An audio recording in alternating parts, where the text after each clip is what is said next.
melihat adanya unjuk rasa penolakan Undang-Undang Cipta Kerja yang pada dasarnya dilatar belakangi oleh disinformasi mengenai substansi dari undang-undang ini dan hoax di media sosial.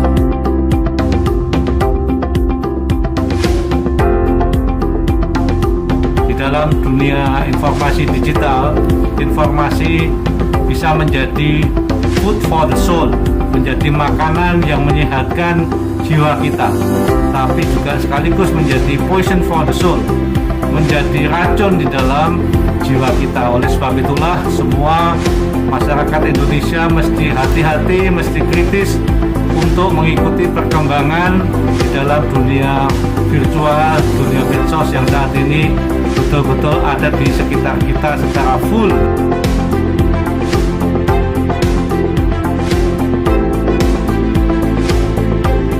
Pada masyarakat untuk menghadapi berbagai kebijakan pemerintah, rasanya mari kita lebih cermat lagi. Sebab apa? Berita-berita hoax yang ada di sekitar kita itu 90,3% itu adalah disengaja dan 61,6% itu punya nuansa menghasut.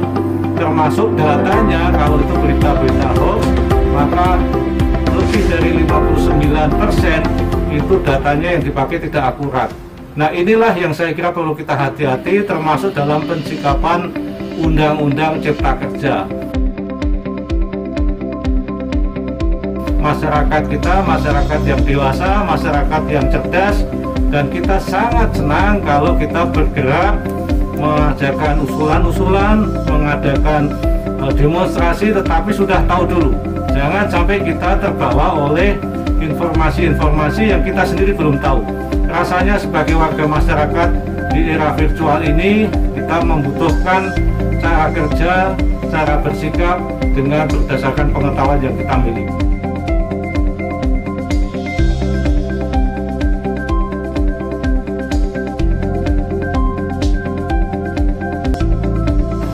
Upaya kita untuk melahirkan Undang-Undang Cipta Kerja yang arahnya adalah untuk merespon perkembangan lapangan kerja yang dari tahun ke tahun makin banyak.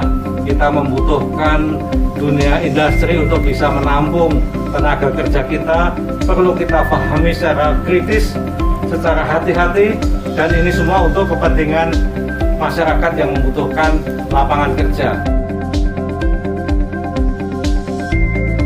Mari kita sebagai masyarakat dimanapun saudara-saudara berada, generasi muda, mahasiswa, mari kita gunakan kecerdikan kita, kecerdasan kita untuk mensikapi aturan-aturan yang sedang dibuat dan nanti akan diberlakukan. Sudah tiba saatnya masyarakat, golongan apapun, pendidikan apapun, untuk bisa menghadapi dunia virtual ini secara kritis.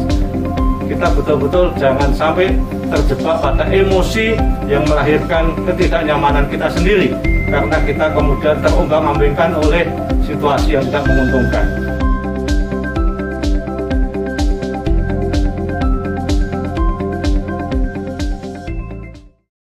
Pemerintah sadar bahwa salah satu cara untuk kemudian mengundang investasi adalah memangkas birokrasi.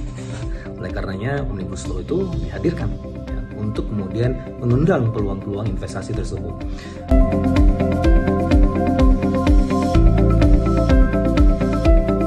Omnibus Law ini, kalau kita lihat pasal-pasalnya, banyak sekali yang disalahartikan, bahkan cenderung hoax.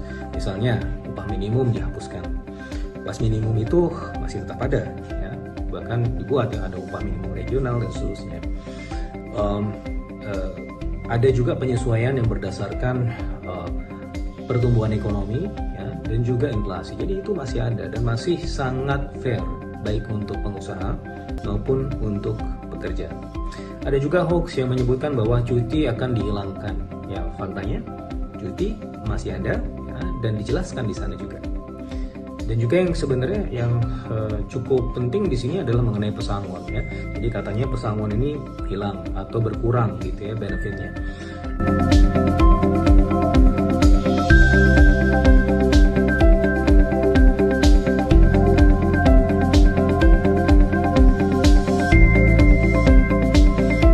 Konteks benefit sebenarnya malah lebih banyak gitu ya. Jadi pekerja itu tidak hanya mendapatkan pesangon ya, tapi mendapatkan jaminan kehilangan pekerjaan.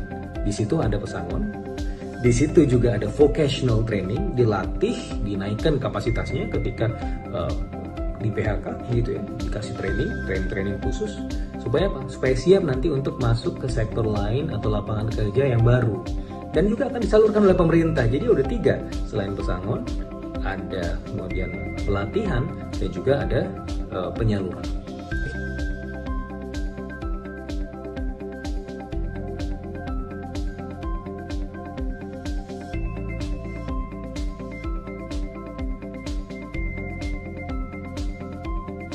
Hoax yang beredar ini sebenarnya ya artinya para pekerja atau para buruh ini mengalami disinformasi. Nah, oleh karenanya ya paling betul adalah kalau kita bertemu, berbicara, berdiskusi. Nah, itu yang paling kita butuhkan sekarang, karena kita mencoba untuk mencari titik temu, bukan mencari perbedaan tapi mencari titik temu. Ada beberapa lagi hoax yang mungkin beredar gitu ya, dan saya rasa ya ini adalah ruang diskusi, makanya dibutuhkan memang ruang diskusi yang signifikan.